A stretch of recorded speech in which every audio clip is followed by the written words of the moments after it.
Hello, happy believers. It says in Chronicles chapter 16, verse 11, "Seek the Lord and his strength. Seek his presence continually."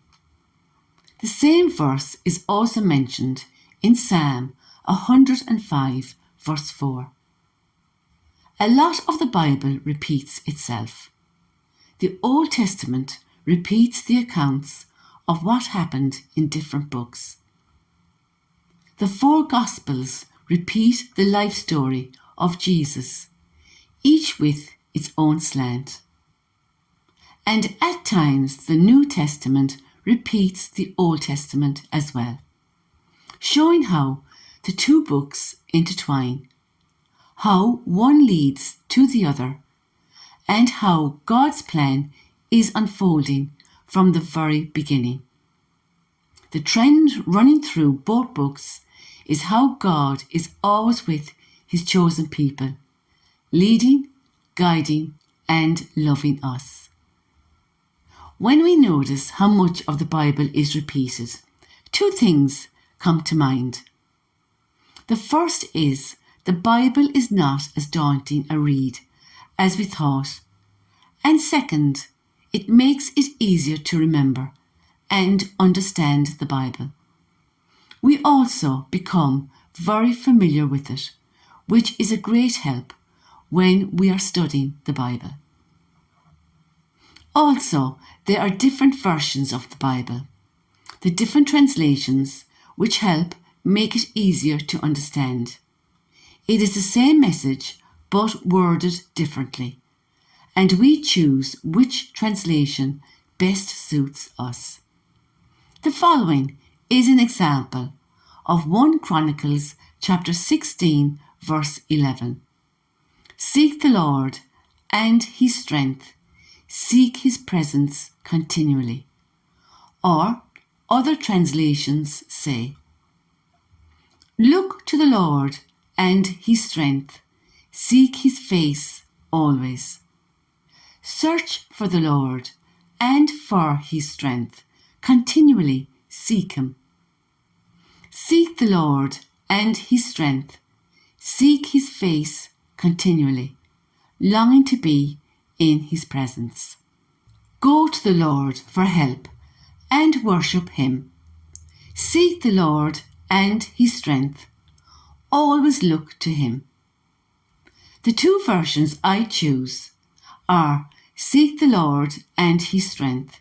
Seek his presence continually," and "Seek the Lord and his strength. Seek his face continually, longing to be in his presence." They both resonate with me, seeking the Lord, his strength, and longing to be in his presence, longing to go to Mass to receive Jesus, or longing to be before Jesus in a Eucharistic adoration. The following is Psalm 105, and take note of the fourth sentence, verse 4. This is David's thanksgiving psalm to God, telling of God's marvellous works in the past to his people, just like a history lesson. Psalm 105, also repeated in 1 Chronicles chapter 16, verses 8 to 22. "Oh, give thanks to the Lord, call upon his name, make known his deeds among the peoples. Sing to him, sing praises to him, tell of all his wondrous works. Glory in his holy name. Let the hearts of those who seek the Lord rejoice. Seek the Lord and his strength. Seek his presence continually. Remember the wondrous works that he has done, his miracles and the judgments he uttered.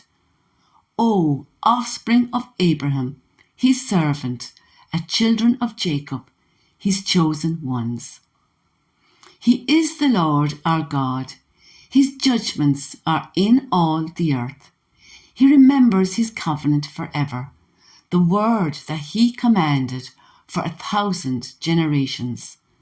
The covenant that he made with Abraham, his sworn promise to Isaac, which he confirmed to Jacob as a statute, to Israel as an everlasting covenant, saying, "To you I will give the land of Canaan as your portion for an inheritance." When they were few in number, of little account, the sojourners in it, wandering from nation to nation, from one kingdom to another people, he allowed no one to oppress them. He rebuked kings on their account, saying, "Touch not my anointed ones, do my prophets no harm." When he summoned a famine on the land and broke all supply of bread, he had sent a man ahead of them, Joseph, who was sold as a slave. His feet were hurt with fetters, his neck was put in a collar of iron, until what he had said came to pass. The word of the Lord tested him. The king sent and released him. The ruler of the peoples set him free. He made him lord of his house and ruler of all his possessions, to bind his princes at his pleasure and to teach his elders wisdom. Then Israel came to Egypt. Jacob sojourned the land of Ham, and the Lord made his people very fruitful and made them stronger than their foes. He turned their hearts to hate his people, to deal craftily with his servants. He sent Moses, his servant, and Aaron, whom he had chosen. They performed his signs among them, and miracles in the land of Ham. He sent darkness and made the land dark. They did not rebel against his words. He turned their waters into blood and caused their fish to die. Their land swarmed with frogs, even in the chambers of their kings. He spoke, and there came swarms of flies and gnats throughout their country. He gave them hail for rain, fiery lightning bolts through their land. He struck down their vines and fig trees and scattered the trees of their country. He spoke, and the locusts came, young locusts without number, which devoured all the vegetation in their land and ate up the fruit of their ground. He struck down all the firstborn in their land, the first fruits of all their strength. Then he brought out Israel with silver and gold, and there was none among his tribes who stumbled. Egypt was glad when they departed, for dread of them had fallen upon it. He spread a cloud for a covering, and fire to give light by night.